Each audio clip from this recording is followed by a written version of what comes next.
Assalamualaikum, selamat datang ke Azra Green. Hari ini kita nak cakap tentang bisnes online. Seperti biasa, kita setiap minggu kita akan upload satu topik pembelajaran tentang bisnes online. Hari ini kita nak tengok cara-cara untuk terima order, packing barang dan juga hantar barang ke Shopee ya. So, let's start it.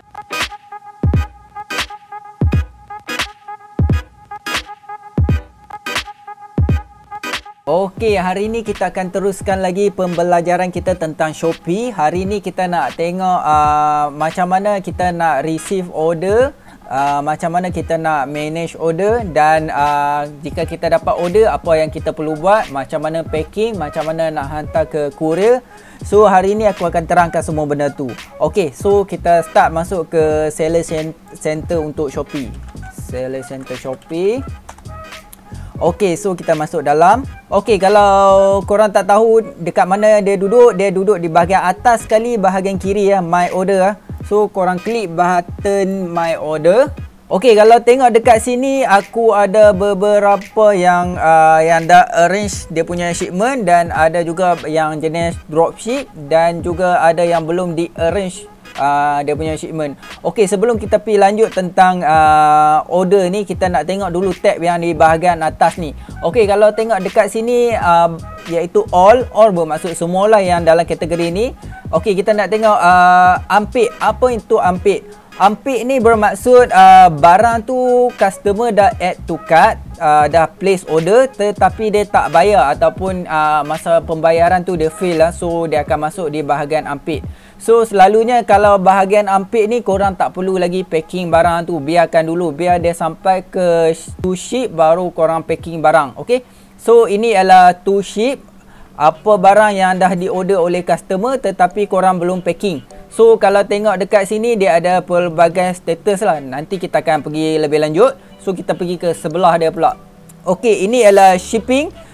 Shipping ni iaitu barang yang korang dah hantar kepada courier. Contoh dia macam yang ini kan. So, barang ni aku dah hantar ke courier dah scan. So, sekarang barang ini dalam perjalanan untuk hantar ke customer. Apabila customer dah dapat barang tu, dia tekan button receive. So, dia akan pergi ke complete.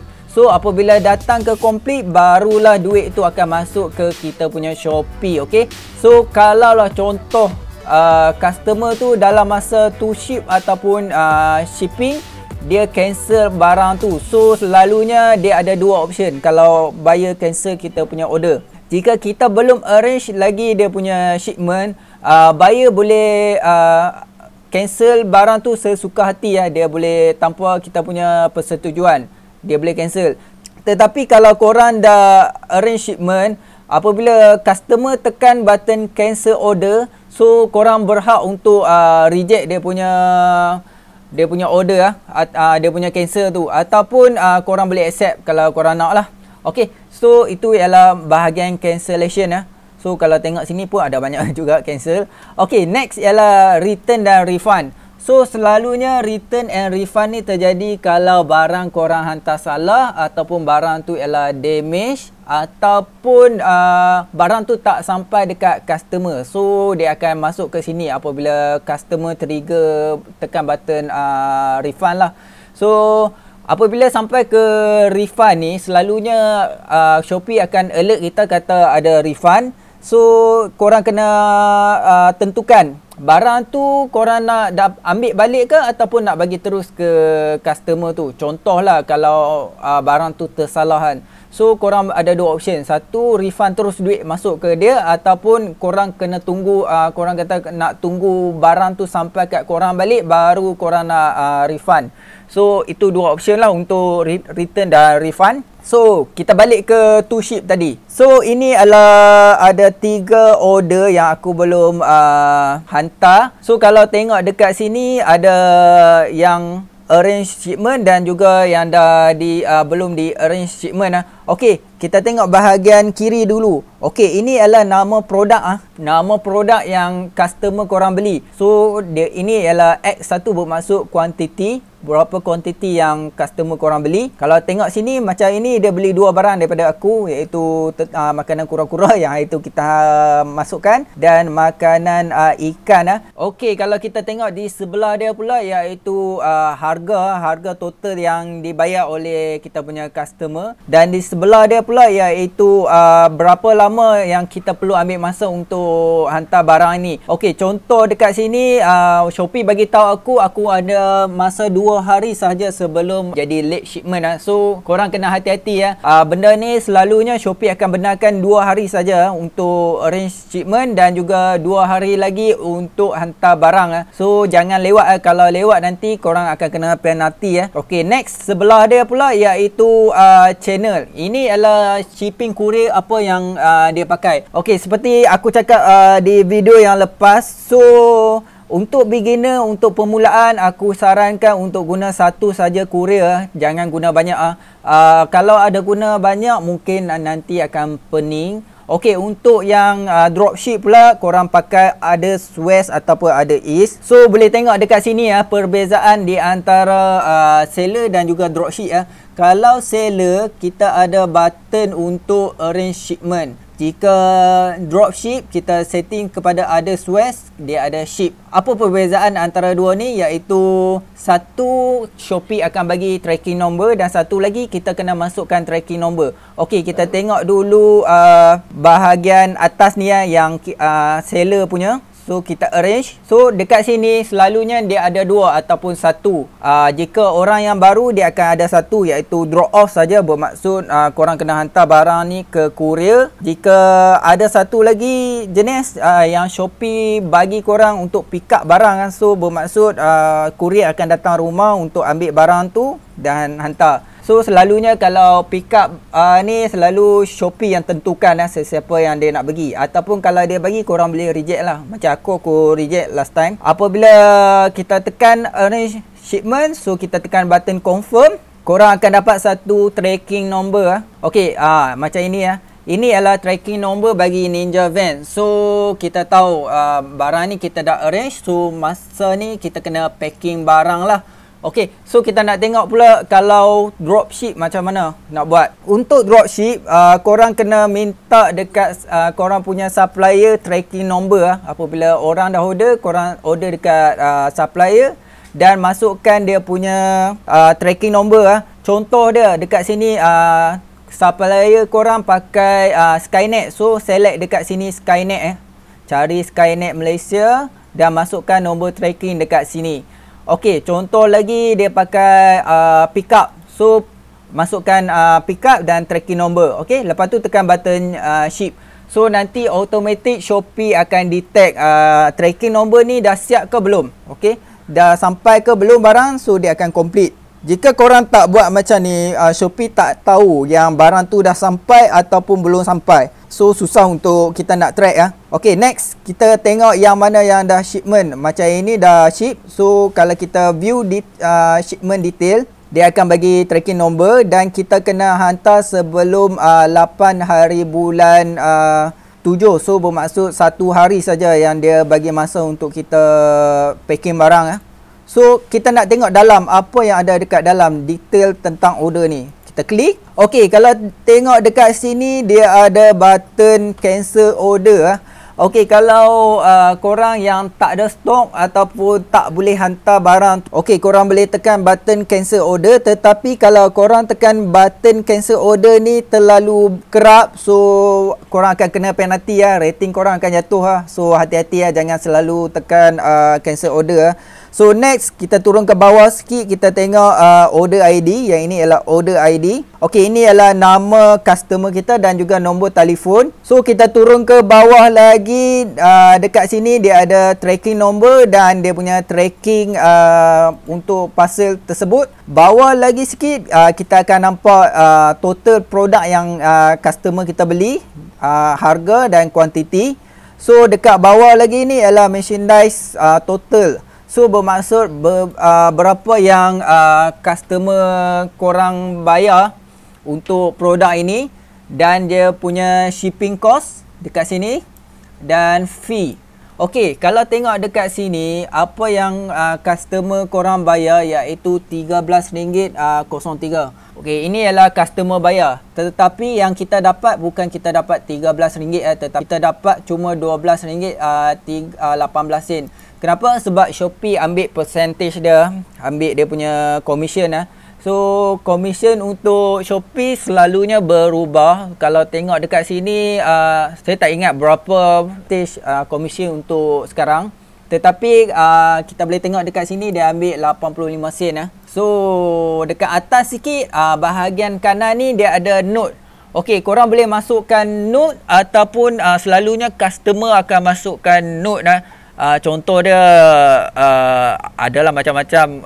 Kadang-kadang dia nak baju tu besar lah, apalah. Okey, so kita nak patah balik ke belakang. Sekarang kita nak pergi ke bahagian ini. Kalau tengok dekat sini, yang ini semua yang dah di-arrange. Okey, kalau satu-satu okey lah kalau guna teknik ni. Tetapi kalau terlalu banyak order, takkan korang nak tekan satu-satu kan? So, korang pergi ke bahagian ship order, kat bahagian kiri atas ni, ship order. Dan korang tick yang mana satu yang ada korang punya courier. Contoh dia sini, dan tick sini, tekan mass arrange drop off. So, aku tak boleh tunjuk dekat sini sebab aku dah arrange. So, next, kita nak keluarkan dia punya consignment note. Okey, untuk keluarkan consignment note ataupun detail tentang customer punya barang, so kita boleh dua cara, iaitu dengan di bahagian ship order ataupun di bahagian my order. Okey, untuk satu-satu punya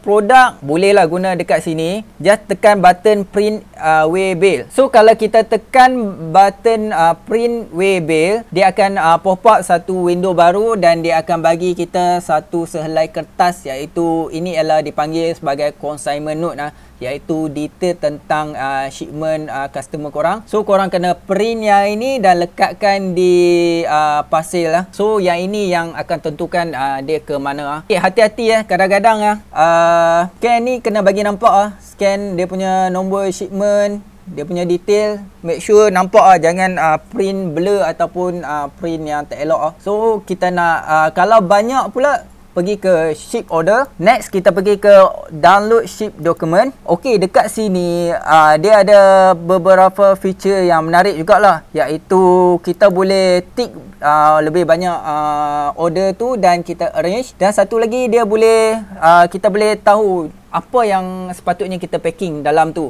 Okey, contoh dekat sini packing list kita ambil, pick list dan juga airway bill. So kita nak pergi satu-satu . Next, kita tekan button download select document. Okay, kalau kita tekan button tu, dia akan dapat macam ni lah, 3 tab. Okay, kita nak tengok tab yang pertama, iaitu airway bill . Airway bill. So ini adalah airway bill, iaitu sama macam tadi. Antara yang tadi tu satu-satu, yang ini dia direct semua terus dalam satu list. Kita just tekan button print saja. Okey. So yang kedua ni iaitu packing list . So ini adalah packing list. Apa barang yang korang kena packing untuk customer tu .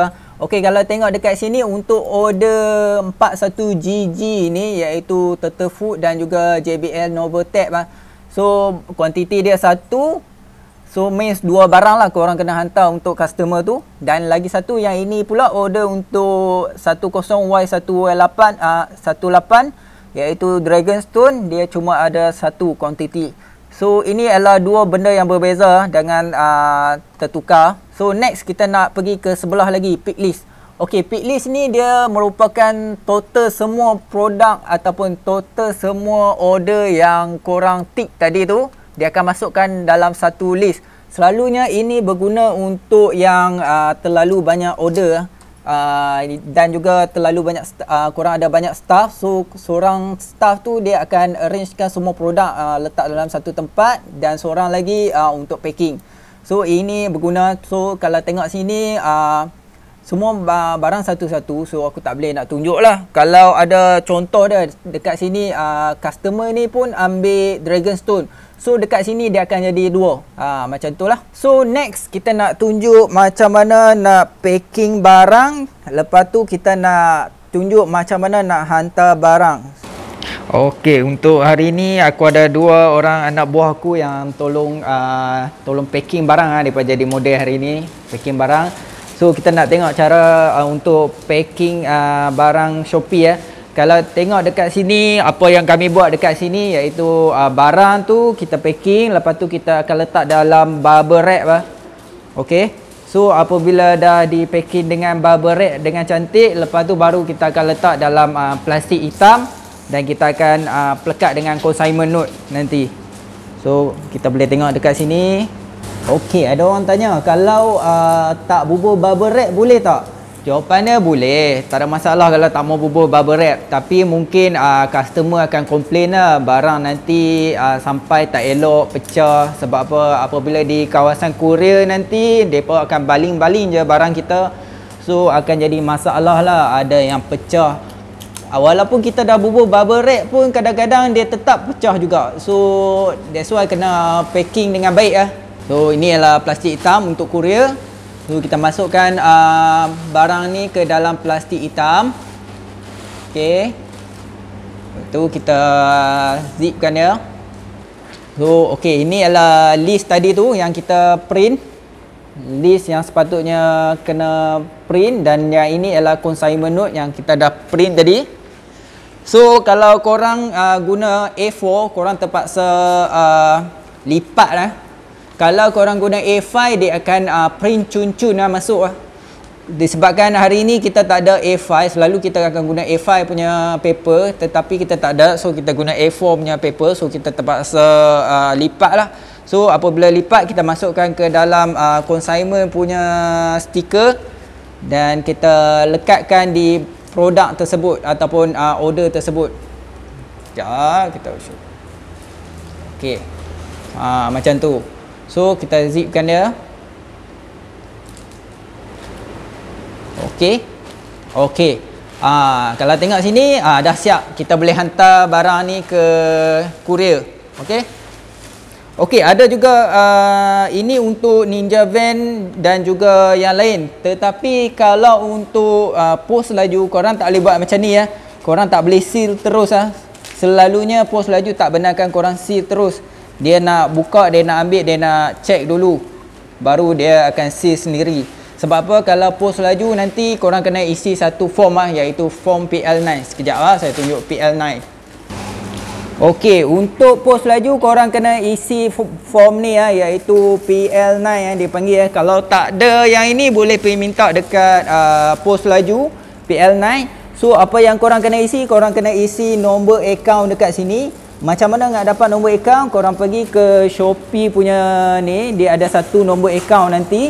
So korang masukkan Shopee punya nombor akaun dan nombor tracking number, total, nama dan sign dekat sini. So yang ini korang bawa sekali masa korang nak hantar barang ke pos laju. Tetapi jika selain daripada pos laju seperti Ninja Van, JNT, DHL, semua tak perlu So mereka akan pergi hantar barang. Kalau tengok sini, mereka ambil barang dan letak saja, drop off saja di sana. Tak perlu nak isi borang ke ataupun tunggu beratur ke, just masuk dalam dan letak saja. Selalunya kalau JNT korang boleh letak di mana-mana bakul ataupun di depan kaunter dia tak payah nak susah-susah nak kena tanya dulu nak simpan nak letak mana. Itu kesenangan kita lah untuk seller. Dan sekarang kita nak pergi ke tempat yang lain pula, iaitu Ninja Van.